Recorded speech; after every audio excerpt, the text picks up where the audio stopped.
अस्सलाम वालेकुम दोस्तों, कैसे हैं आप सब। मैं ज़मीना फ़याज़ एक बार फिर आपके साथ।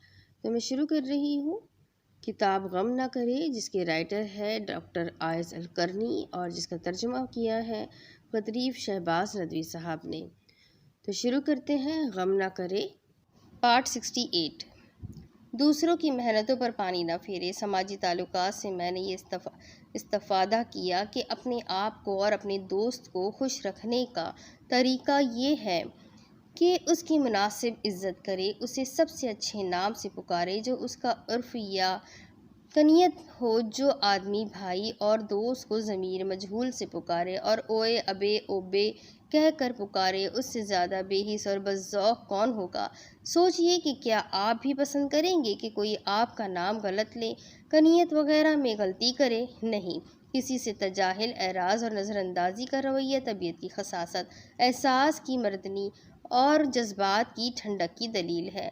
क्या औरत बेचारी को अफसोस ना होगा कि वो घर को साफ़ सुथरा रखे, चीज़ें करीने से लगाए, घर को खुशबूदार बना दे, फिर शौहर घर आकर उन सब से आंखें मींच ले, ना शुक्रिया अदा करे ना तारीफ़ का कोई लफ्ज़, तो क्या इससे उसकी मेहनत पर पानी ना फिर जाएगा।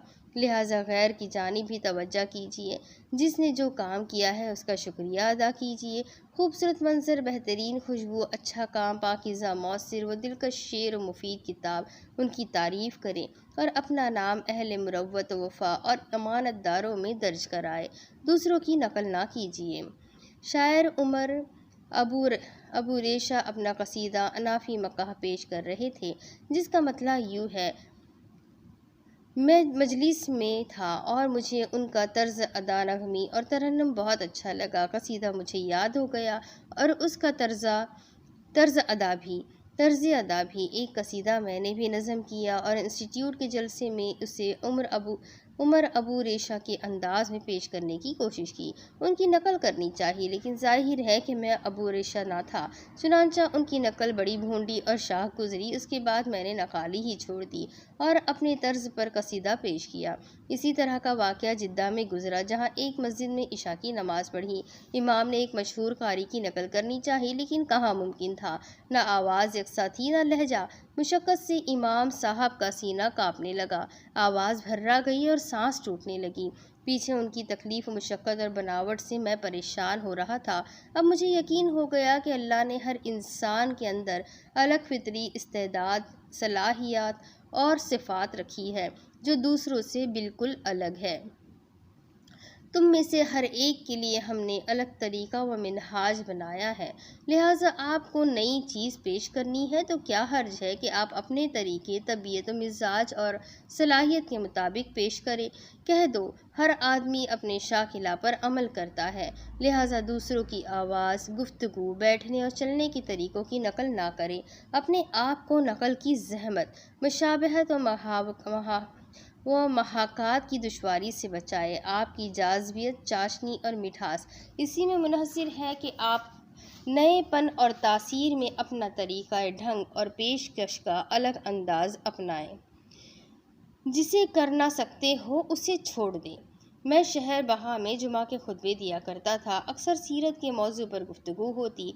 लोग उसे पसंद भी करते थे।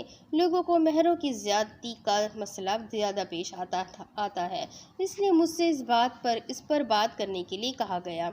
इस मौजू पर इजहार ख्याल के लिए वाकई मिसालों और आम जिंदगी के वाक़यात की ज़रूरत पड़ती है।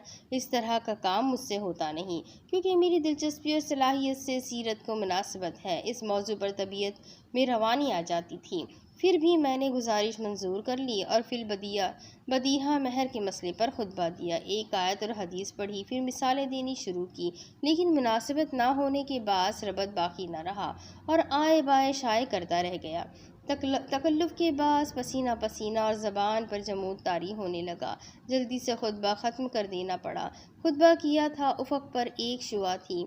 मौजू का हक़ अदा न हो सका। उससे भी मुझे यकीन हो गया कि ज़्यादा मुनासिब यही है कि जिस मौजू पर आसानी से बोल सकता हूँ उसी पर बोलूँ और तकल्लुफ़ से अपने आप को बचा लूँ। कुरान में है, मैं तकल्लुफ़ करने वालों में से नहीं। हज़रत उमर रज़ी अल्लाह अन्हा ने फरमाया कि हमें तकल्लुफ़ से मना किया गया है।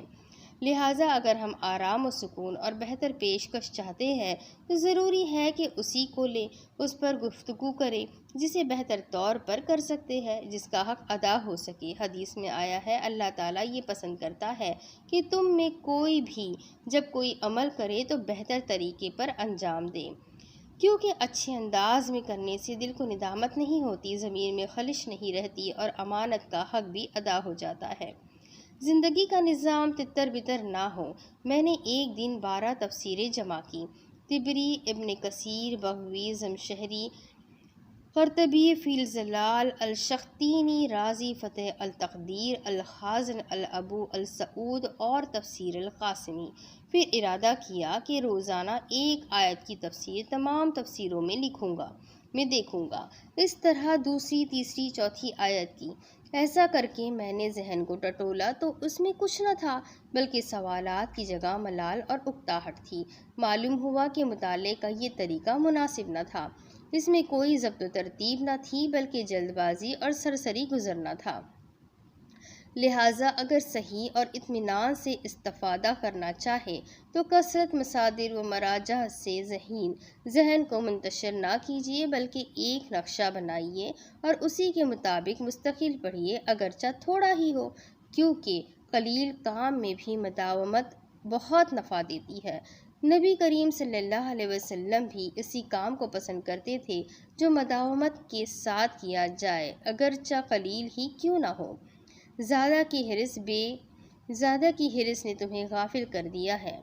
एक बार कुछ रुपया मिला तो बड़ा जोश व खरोश पैदा हुआ और उसी आलम में मैं एक बड़े कुतुबखाने पहुंचा कि हर किताब का एक एक नुस्खा तो ख़रीद ही लूँ। हर मौजू की किताबें खंगाल डाली, चुनांचा नफ्सियात, उसूल, अलफ़क़ा और सक़ाफ़त आमा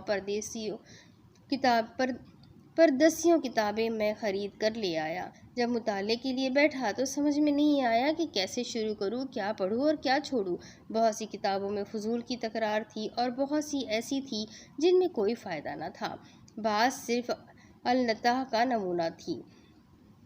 सालों यूं ही गुजरे, उनमें से कई एक को तो मैंने हाथ भी नहीं लगाया, बल्कि उनकी देखभाल और तरतीब से मज़ीद परेशान हो गया। यहाँ तक कि मैं अहले नज़र उलमा और फाजिल लोगों में उठने बैठने लगा और उनसे अपनी मुश्किल बताई तो उन्होंने मुनासिब व मुफीद तरीका बताया कि बुनियादी और अहम किताबें छाँट लो, मसादिर व मराजा की तरतीब रखो और उन्हीं का हमेशा मुताला रखो। दूसरी किताबों को इस वक्त देखो जब किसी बहस और तहकीक में उनकी ज़रूरत पड़े।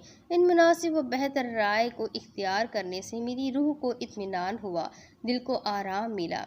अगर आपके पास भी लाइब्रेरी हो और आप भी मुताला व इस्तिफ़ादा करना चाहें तो उसके लिए बुनियादी और अफजल तरीन किताबें मुंतखब करके उन्हीं का मुताला कीजिए, ताकि आप इंतशार फ़िक्र, इस्तराब क़ल्ब और अख़्ज़ व इख्तियार में हैरानी व परेशानी से बच सके।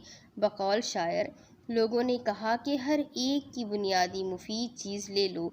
मैंने कहा, हाँ यही अच्छा है, लेकिन नज़र तो ललचाती है। तुम्हें कसरत की तलब ने गफलत में डाल दिया है, हत्ता कि तुम क़ब्रों में पहुँच जाते हो।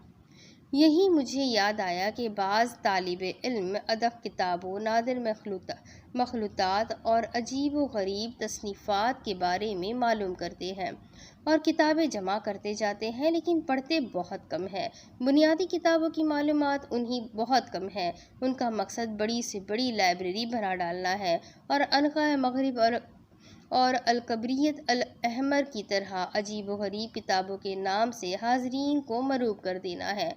बाज़ मक़ातिल बिन सुलेमान की तफ़सीर ना होने पर अफसोस करेंगे, जबकि इब्न कसीर भी पूरी ना पढ़ी होगी। फ़वाइद तमाम ना मिलने पर अफसोस ज़ाहिर करेंगे, जबकि फ़तह अल बारी के मौलिफ़ का नाम और कवर का रंग ही देखा होगा। और इनमें अम्मी लोग हैं जो किताब इलाही को अपनी ख्वाहिशात का ज़रिया जानते हैं, हालांकि ये उनका वहम गुमान है। लिहाजा सीधे रास्ते को छोड़कर पगडंडियों में मत उलझिए, कलियात को छोड़कर जज़ियात के पीछे ना भागिए। हिकमत की बात यह है कि पहले अहम को ले, फिर उससे कम को। मकसूद मालूम ना हो तो रास्ता लंबा और सवारी थक जाएगी, मेहनत रायगा होगी, मकसूद हासिल ना होगा। अब इसके आगे की किताब मैं आपको अगली किस्त में पढ़कर सुनाती हूँ कि आगे इस किताब में और क्या लिखा है। ये जानने के लिए मेरे साथ बने रहें, चैनल को सब्सक्राइब कर ले, बेल आइकन को ज़रूर दबा दें। मिलते हैं अगली वीडियो में, तब तक के लिए अपना खूब सारा ख्याल रखें, मुझे भी दुआओं में याद रखें। अल्लाह हाफिज़।